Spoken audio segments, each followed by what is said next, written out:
What is truth? Don't a lot of people today believe that truth is something people decide for themselves? How can Christians try to tell people Christianity is true if everyone decides for themselves what is true? My name is Kyle Keltz, and in this video we are going to answer these questions and give you a technique for showing people that objective truth is undeniable. In this video I'm going to discuss 3 theories of truth and critique theories of truth that Christians should deny. So I hope you'll stick around and find out how to handle the truth.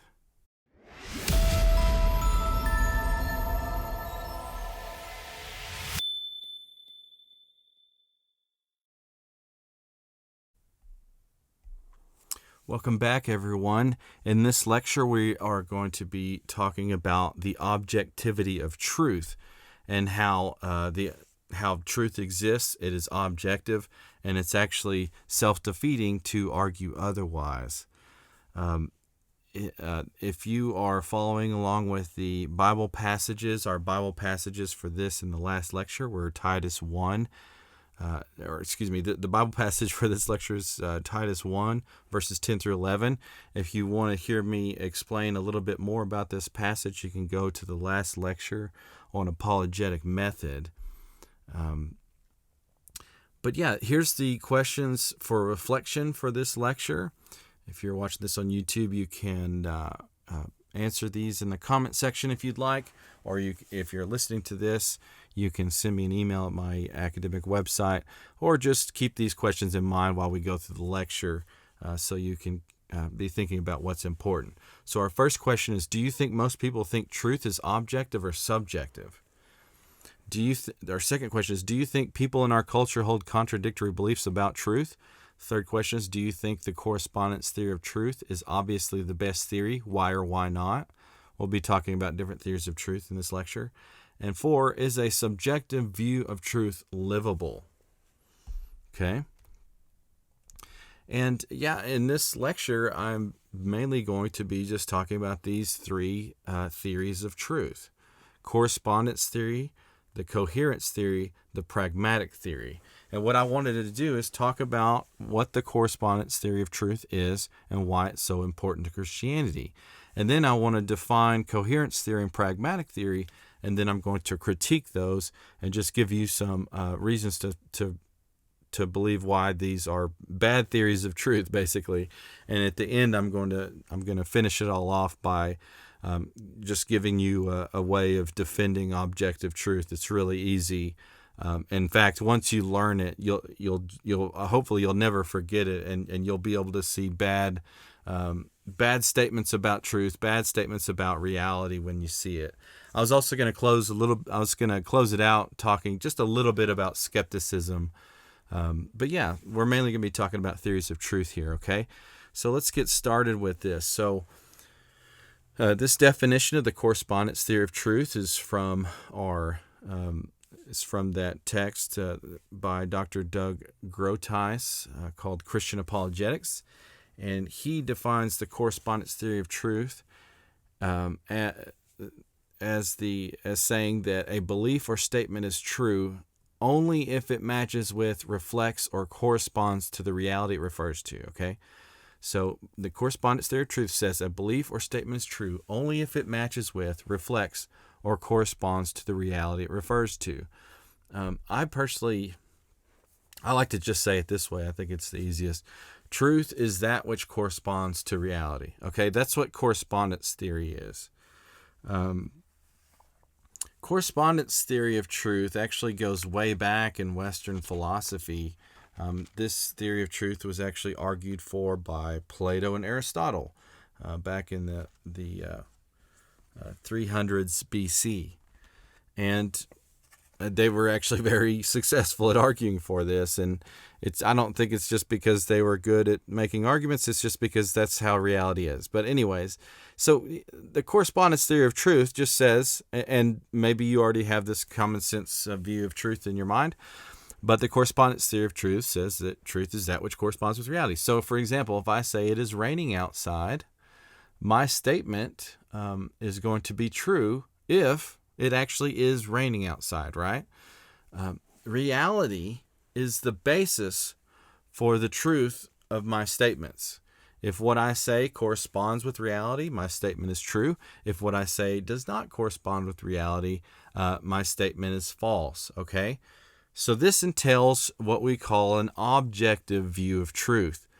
If you are new to the objective-subjective distinction, I know I've said subjective, I've said objective before, so I hope I wasn't confusing you. An objective statement is a statement that is about facts, let's say. It's a statement about reality, and it doesn't matter what your opinion is. It is either just true or it's false, right? A subjective statement is more of a statement about opinion or taste, okay? And it really does matter who you are, and that's gonna determine whether that statement is true or not. A great way, I remember whenever I was first learning about this distinction, subjective, objective, they both sounded so similar, it was hard for me to remember them. But what eventually helped me remember was that an objective statement is true based on the object of the statement, right? So if I say it is raining outside, that's true based on whether or not it actually is raining outside. A subjective statement is true based on the subjects making the statement. So if I say that Chinese food is the best, right? That's a subjective statement, and I'm actually making more a statement about myself than I am about Chinese food. Because taste in food is a subjective thing, and it depends on the person. When I say Chinese food is the best, I'm making more of a statement about my preference for Chinese food than I am about what Chinese food is, right? Because I would be pretty... it would be kind of a radical thing to say that Chinese food is the best, and if you don't believe that, then you're just wrong, right? Because we all know people have different tastes in food, and I might like Chinese food, someone else might like Mexican food or whatever. So yeah, just remember that. An objective truth is more like something like mathematics. It doesn't matter what your opinion is, and the truth of the statement is based off of the object of the statement. The subjective statement is going to be something that the truth of it is based off of the subject making the statement. But anyways, I talked about objectivity and subjectivity so that you know what we're saying is correspondence theory of truth deals with objective truth. It doesn't rule out subjective truths, but what the correspondence theory is saying is that truth is based, it's grounded in reality, right? And this is the view of truth that every Christian should hold, especially if you're doing evangelism, right? So if someone has a subjective view of truth and I walk up to him or her and I tell them that Jesus rose from the dead and he offers forgiveness of sins, they might say, well, that's true for you, but I don't think it's true. I mean, for me, I'm not worried about that. And you could say that's true and that's fine, but I don't believe in that, and I'm just going to live my life the way I want to. Just like it's okay for you to like Mexican food more than I do, and I like Chinese food the best, and it's okay because that's just our preferences. If all of truth is subjective, then that's what Christianity is going to become. It's just going to be a matter of taste. Oh, that's true for you, but not for me, right?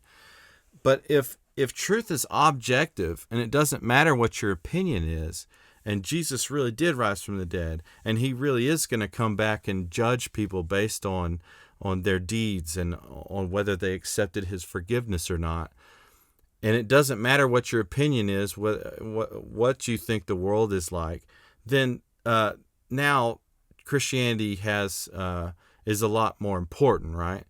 But yeah, you have to show someone that truth is objective to get them, to start thinking that maybe the truth of Christianity actually matters. But anyways, yeah, this is what the correspondence theory is saying. Okay. Our next theory is the coherence theory. And before I get into coherence and pragmatic theories, I did want to say a few things about theories of truth and philosophy.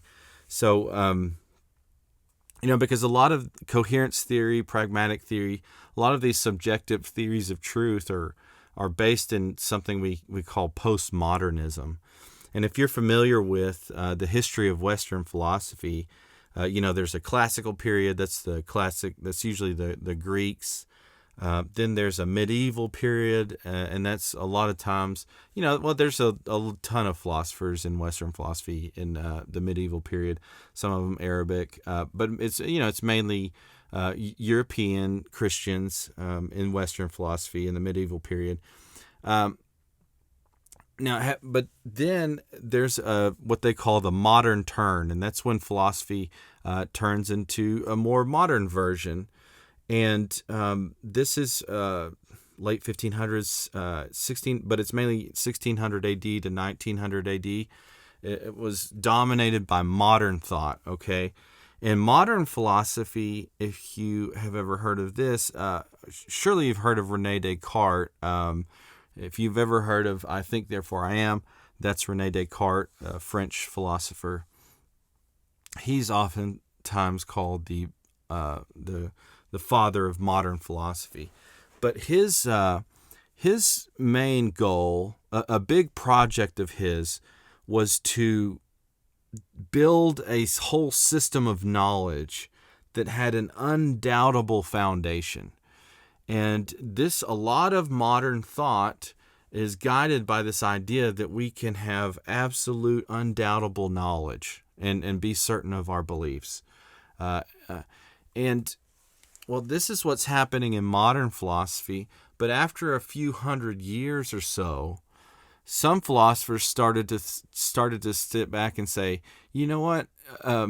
We all bought into this modern idea of certain knowledge, but we still are all having the same debates. So a lot of not too many, but this is why it's called postmodern, because it was a knee-jerk reaction to the modern project in Western philosophy, right? And some philosophers started thinking that maybe absolute knowledge and things like that were unattainable. So they started arguing for subjective truth, subjective knowledge. And they started arguing that everything is subjective and we just kind of build our own worldviews, we build our own truth, and that's just how it is. Okay, so that's where you get some of these. If you think that coherence theory of truth is bizarre or pragmatic theory of truth is bizarre, that's kind of where some of these came from. Okay, but yeah, the coherence theory of truth says that what makes a statement or belief true is its coherence or consistency with other beliefs. Okay, that's how Grotius defends it. Another way to say it is, truth is that which coheres to all other known truths. Okay, so in correspondence theory, if I say it's raining outside, then you just look outside. If it's raining, then my statement's true. If it's not, my statement's not. In coherence, so reality is the basis of truth. In coherence theory, it really is more subjective, because we're saying in coherence theory that truth is that which coheres with all other known truths. Okay, so this just inherently has to be something that's happening inside your head or collectively as a culture. Okay, so it becomes more subjective, because all my known truths might be different from someone else's all their known truths, and someone might propose a proposition to me that does contradict my beliefs, but it might not contradict someone else's. So it really does become truth becomes subjective upon this view, if that makes sense. Because the grounding or basis of truth is all known truths in someone's mind, and different people in different cultures are going to have different known truths. Okay, and then you've got the pragmatic theory of truth. Pragmatic theory of truth says that a belief is true only if it produces desirable or beneficial effects in the long run.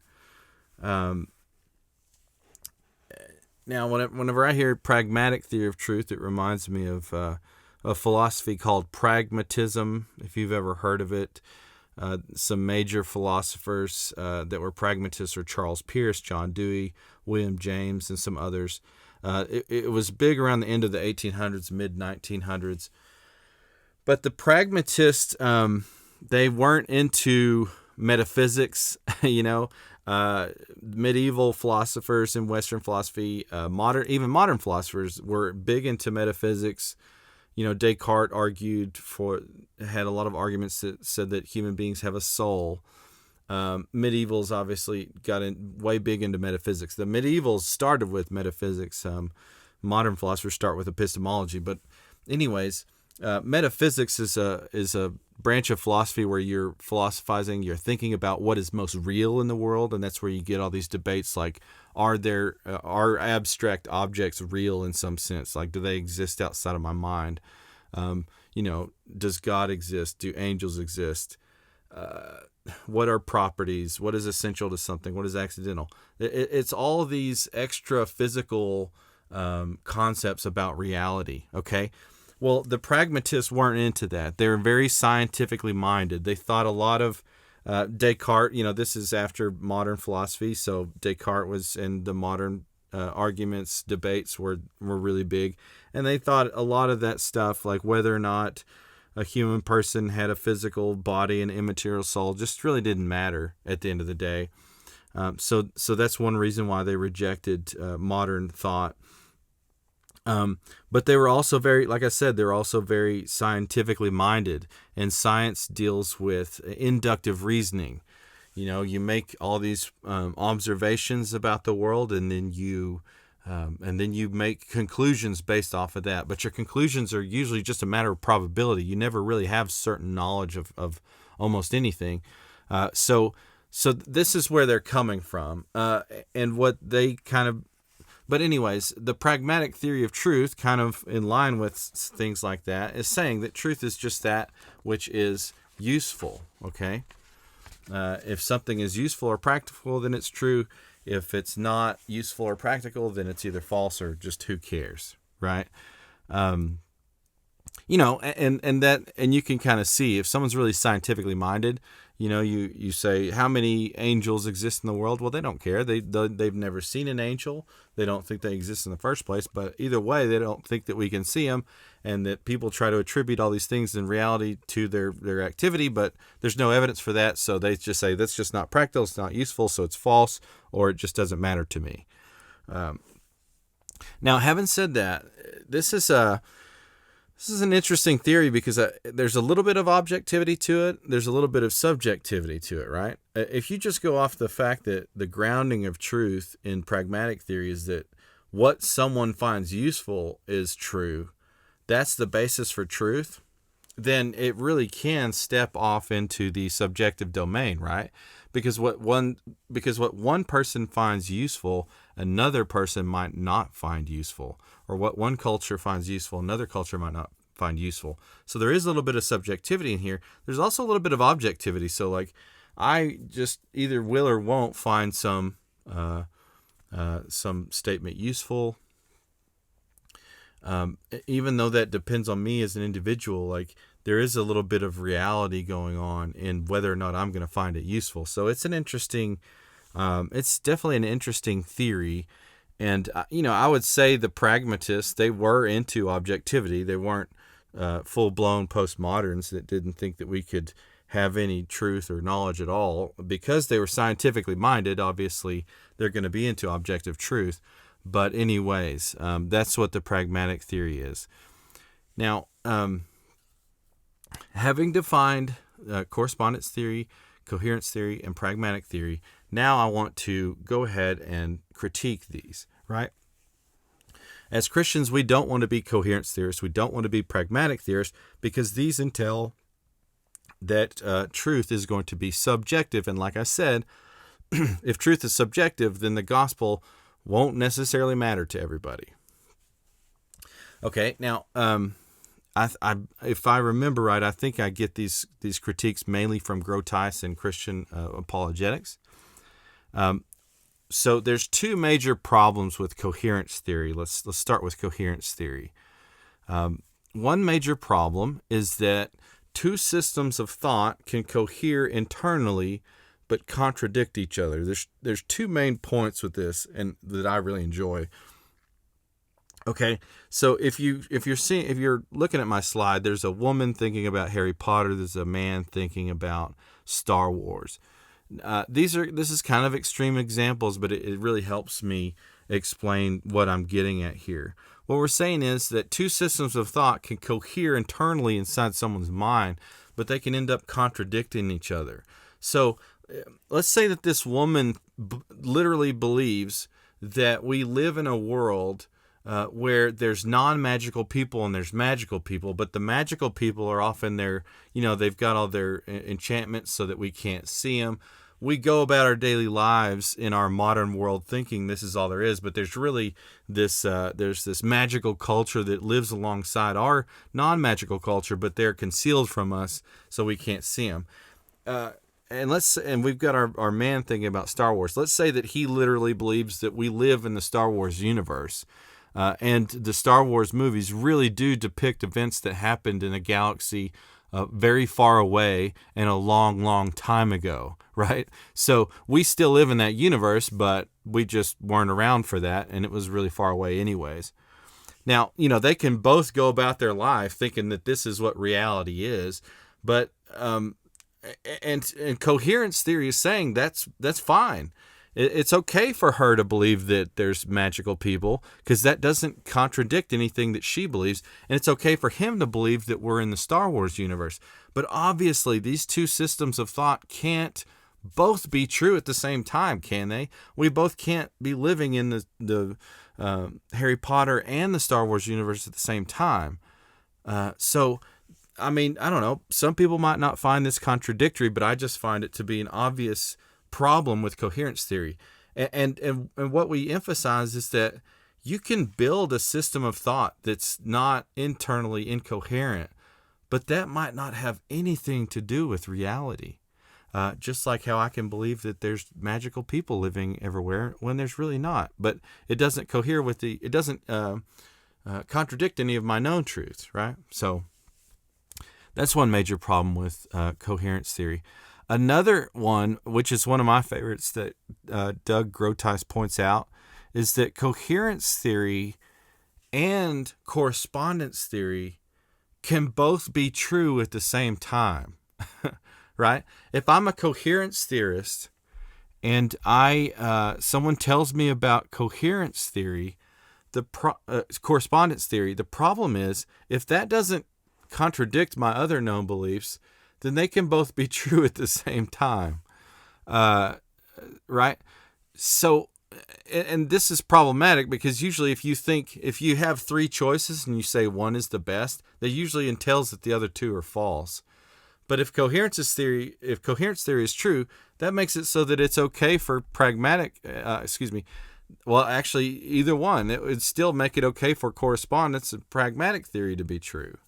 If I find everything useful and it coheres, and it just seems to be a bizarre thing that coherence theory entails. So it just seems to be obviously missing the mark.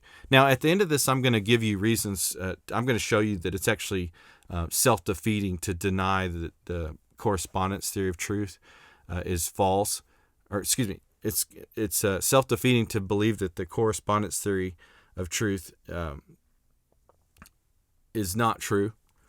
But so that'll basically be another critique of both coherence and pragmatic theory. But just for now, those are specific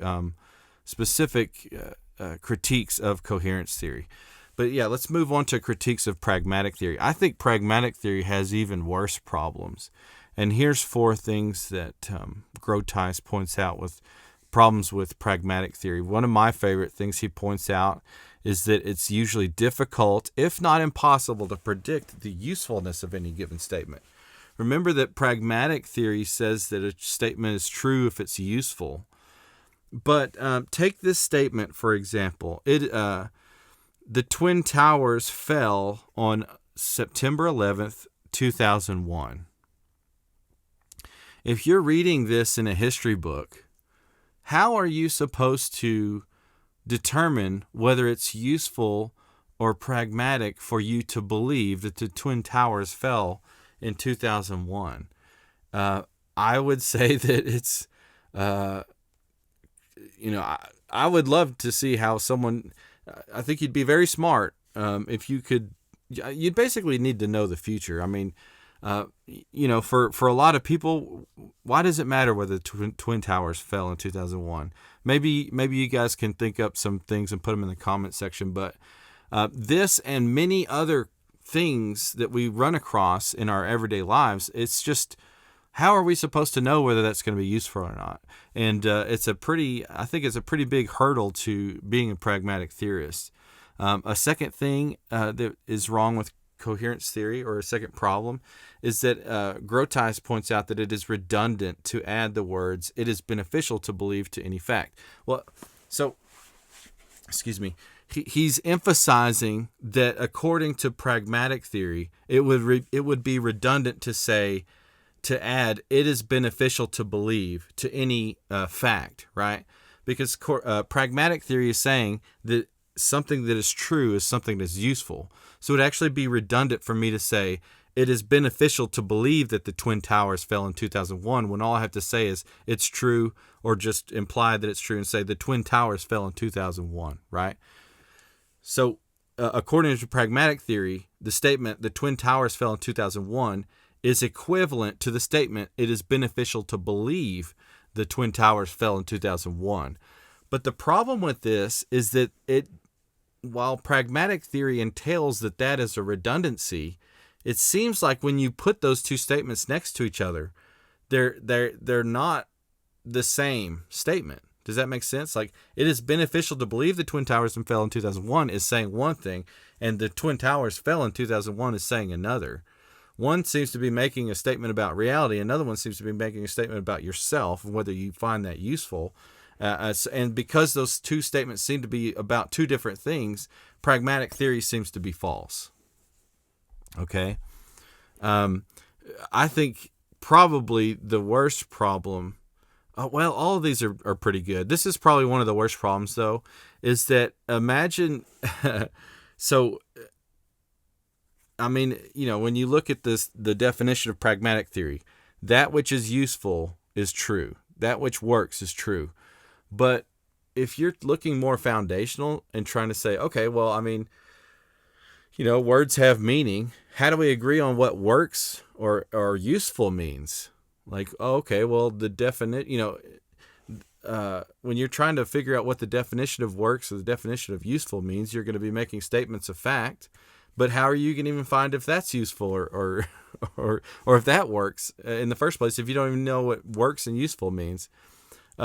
But I don't think Grotius necessarily makes that statement. Here he just says that because works and useful are subjective to people and subjective to cultures, a lot of philosophers have rejected this view because, I know in our culture, in the United States and in Western culture in general, there is a lot of subjectivity and there is a lot of postmodern thought. But you might be surprised when you get into professional philosophy. A lot of, I think, the majority of philosophers do believe in objective truth, and they do believe in objective morality even. So a lot of philosophers reject pragmatic theory because of the very fact that it is subjective. But yeah, this point always reminds me, like, how would you even agree on what works and useful mean in the first place if you are if everything's determined on whether it's useful or works for you? But anyways, another really absurd thing that's entailed with pragmatic theory is that false beliefs can be useful, right? I can believe that that if I lie, I'll get struck by lightning. If I lie or steal, I'm going to get struck by lightning. So that would lead me to always tell the truth and never steal, so I don't go to jail and people like me, right? But if I tell a lie or if I do steal something, I'm not going to get struck by lightning, and it's obviously false. But that statement could still help me, but it's going to be false. But pragmatic theory says it's true, right? And if you're watching this video, I've got that a little picture from the movie The Village. If you're familiar with that movie, the parents were telling the kids that there were monsters in the woods, And it was really just, I hope I don't spoil it for you, but it was just the parents dressing up as monsters. But in the movie, they really believed that there were monsters out in the woods, and that was there to protect them, right? And if I believe that monsters lived in all the woods in the world, and it made it so that I never went into the woods and I never got hurt, got bit by an insect or fell or hurt myself or got mauled by an animal or whatever, that would be a useful belief for me, but it would be obviously false. So because false beliefs can be useful, this is a big problem for pragmatic theory of truth, because some things we know are obviously false, but they can still be useful to us. But according to pragmatic theory, that means they're true. So they're both true and false at the same time, and that is a bad theory to have then. Now, having said all that, you don't even have to go into that. I mean, those are great reasons to not be a pragmatic or correspondence theorist. But at the end of the day, the problem is that if you deny the truth of the correspondence theory of truth, you're actually assuming the truth of the correspondence theory of truth, okay? And the way I explain this to people, so what we're saying is the correspondence theory of truth is undeniable. You can't say it's true without assuming it's true, right? I can't. So, for example, let's say that someone says the coherence theory of truth is true, okay?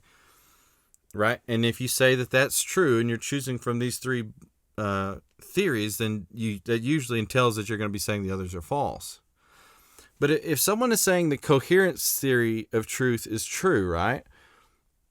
The problem is coherence theory of truth says that what is true is that which coheres with all my known truths. But if this person is telling you that the coherence theory of truth is true, then he or she is actually making an objective statement about reality, saying that these other theories of truth are false and coherence theory is true. But that's not something that person could be making if they are a coherence theorist, right? Because they don't know all the truths in your head. But do you get what I'm saying here? If someone says the coherence theory is true and correspondence theory is false, they're making an objective statement about reality. So either they're just straight up contradicting themselves because they're saying it's objectively true that all truth is subjective, or they're just making a statement of opinion, right? If I say coherence theory is true, since coherence theory entails that all truth is subjective, I'm just basically giving my opinion. It would actually still be okay for you to think that correspondence theory is true if truth is subjective. And that's one of the things we pointed out was wrong with it, right? But like I'm saying, if someone says pragmatic theory is true, if they say coherence theory is true, they're making objective statements of truth, and therefore they are implying that the correspondence theory of truth is true. So they're either, like I said, they're either contradicting themselves, or they're just simply providing their opinion. One thing you never want to let someone get away with, and I've never ran into someone who believed this, but if someone were to tell you there is no such thing as truth, then that is definitely something that's so obviously false, right?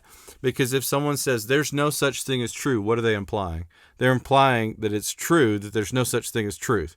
So they're definitely contradicting themselves. It would be like saying everything I tell you is a lie. If what I'm saying is true, then what I'm saying is false. So it's just contradictory. It's just nonsense, right? So what I want to drive home this point. You can't deny the correspondence theory of truth without assuming it's the truth of the correspondence theory of truth. So it's contradictory to even believe that these other theories of truth, coherence or pragmatic theory, are true for everybody at all times. Okay? So that's one of the biggest ways that you can show people that truth just is objective. You can also bring up other things. Like if you think truth is subjective, then what's 1 + 1? They say it's 2, and you can say, well, I think it's 3. So, that you can believe that. I'll believe what I believe, and we can go from there. Thinking that truth is subjective is just absurd. And I'm not saying that obviously there are things that are inherently subjective, like taste in food. That's fine. I'm just saying that Statements about reality, like whether God exists or Jesus rose from the dead, those are statements of those are objective statements. They're either true or they're false, and it doesn't matter what your opinion is. It's based on the evidence. It's based on reality. Okay. I did want to say just a couple of words about skepticism. If you take a philosophy class, you'll learn a lot more about it. Skepticism in philosophy is the statement that you can't have knowledge, okay? In our culture, I think if someone says they're a skeptic, they usually mean that they're just, they want to see evidence before they're going to believe something. And so they don't, especially supernatural statements about the supernatural, they're going to assume it's false until they can see evidence. Then they'll think it's true. That's what they usually mean. But in philosophy, skepticism is the claim that you can't have knowledge, okay? And in philosophy, knowledge is usually defined as justified true belief. So if I believe that it is raining outside, if it is in fact raining outside, and I'm justified in believing it's raining outside, then I have knowledge that it is raining outside, right? Well, anyways, a skeptic will usually say that one of those three requirements for knowledge is not being met: justification, truth, or belief. And usually they attack the justification aspect, and they'll bring up some a reason for why you can't be justified in believing what you do. But anyways, there's if you, like I said, if you take a philosophy class, you'll learn there's universal, also known as global skeptics. Some people have argued that we can't have any knowledge whatsoever, right? And as far back as Plato, they said that this is obviously wrong, right?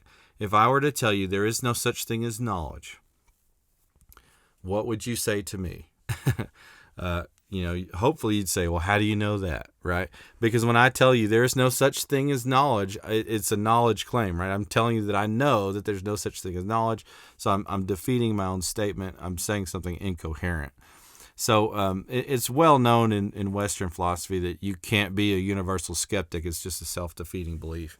But especially if you're doing apologetics, you'll run into local skeptics, or also known as limited skeptics. And a limited skeptic is someone who says that we can't have knowledge in a certain area, right? Now, this is on a case-by-case basis. There's arguments for and against skepticism in all these different areas of learning. There's a lot of religious skeptics. There's ethical skeptics, people that think that we can't have knowledge of ethical statements and claims. There's people that, like I said, there's religious skeptics, people that can't say that we can't know if there's something supernatural or not. That's all a case-by-case basis, and you usually have to just take it, take it in stride and see what someone believes and see if you can argue for and against what they're talking about. I just wanted to mention, sometimes you'll run into people. Just don't let people off when they say that, well, I just don't think we can know about this, okay? So I've seen some people say the universe is so complex that we cannot know whether it began or not, and if God exists, right? Just always remember to listen to what they're saying, and then ask yourself, okay, well, what if that were true, right? So like, for example, I actually had a student tell me this when we were talking about whether God exists or not. Said the universe is so complex we cannot know whether God exists. We cannot know whether it began. But what I would say to this person is, if the universe is so complex, then how do you know that we can't know if it began or not? If it's as complex as you say, then how is it that you have this knowledge of it? That I'm saying that we can know that the universe began, we can know that God exists, but you're saying it's so complex so we can't know. But how can you know that we can't know if it's so complex, right? You just can't let people off on some of the things they're saying. I've also heard some people say, well, we're just, the world is like reality is like a cubicle. And I have all these ideas, but like I never get to go outside my cubicle and know how the world really is the way it is, right? I had a student like this who thought he would say something like, we are trapped inside our minds, so we cannot know what the world is like out there. All we can know for sure is how the world appears to us. That's basically what he said. Now, this reminds me of, if you're familiar with philosophy, the German philosopher Immanuel Kant had a view of knowledge called, Well, my intro to philosophy book calls it constructivism, because Kant argued that we construct all of our knowledge. Now, he actually didn't believe in subjective truth. A lot of things are, he would argue, are objective. His philosophy entailed that we can't know. For example, like we can't have knowledge. We can't be certain that God exists or not, because what he argues is that, and if you are listening to this, I've got a slide that shows a woman looking at an apple, right?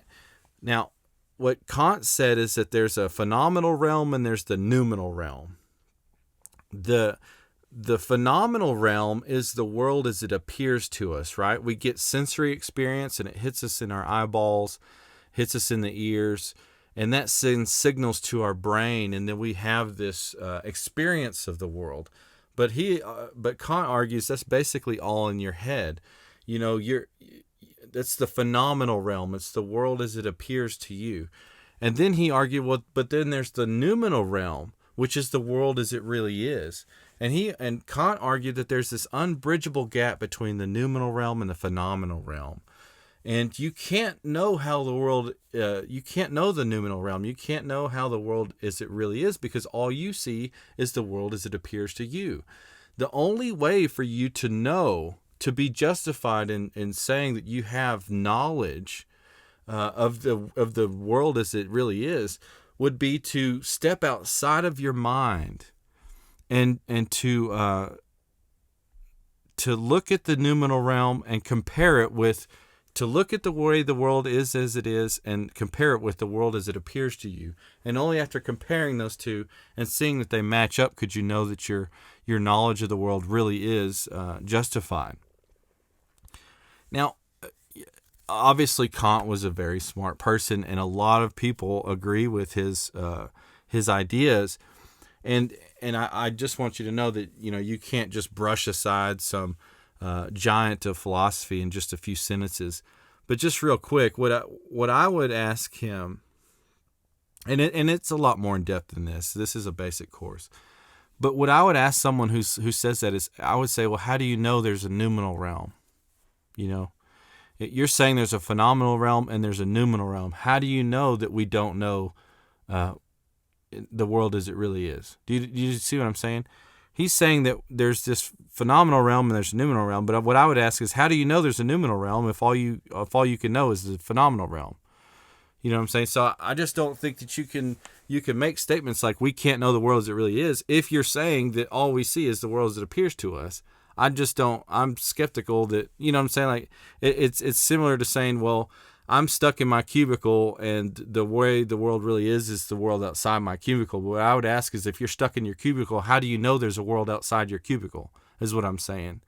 So I personally don't think that, I think these theories that there's something else, there's some world out there that we don't have access to, I feel like they're making claims that they can't actually make. So it's not like it's completely false. It's just that it's like, well, how do you know that the world is like that? I've also heard people talk about simulation theory. They say, it's highly likely that some advanced civilization made a simulation, and we're living in that simulation right now. So whether God exists, we can't know that just by looking at everything we see in the simulation. I've always thought that was an interesting argument against theism or against Christianity.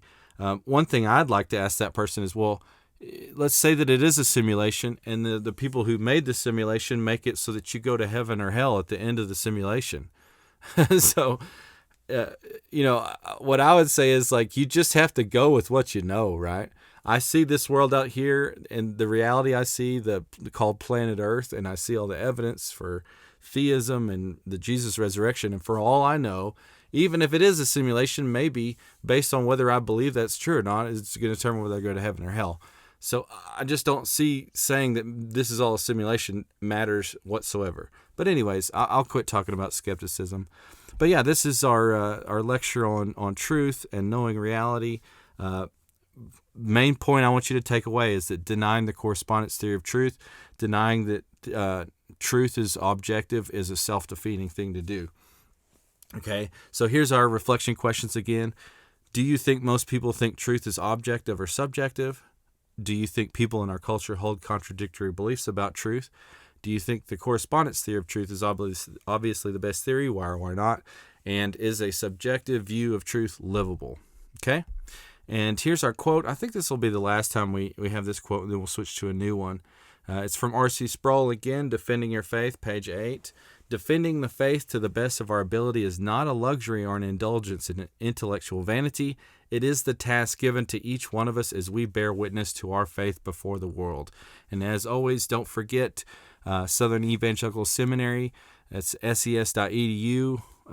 Online degrees, both undergraduate and graduate degrees. Great seminary education. Big emphasis on apologetics. You can get a Master of Divinity. You can get a philosophy degree. They've got it all.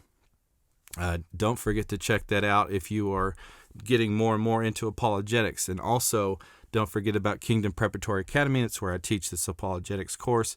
Pre-K through 12, classical Christian school in Lubbock, Texas. But yeah, I hope you guys enjoyed this lecture, and I'll see you in the next one, hopefully.